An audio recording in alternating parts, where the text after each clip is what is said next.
पहिला दिदीले गीत गाएको सुनौ अनि फन्नी कमेन्ट पढ्ने है त। नेपाली हामी रहोला कहाँ, नेपालै नरहे, नेपालै नरहे,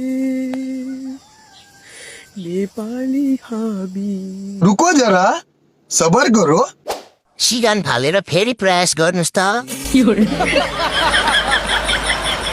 ल ठिक छ, दिदीले गु निस्किने गरे भए पनि देशको लागि गीत गाउनु भयो। म मात्र जडिया हो कि भनेको थिएँ, यता दिदी पनि म जस्तै रहेछन्। कस्तो दिन आयो, अरू रुँदा हामी हाँस्नु पर्ने। पहिला घाँस काट्नु दिदी, अनि सँगै बसेर रुम्ला।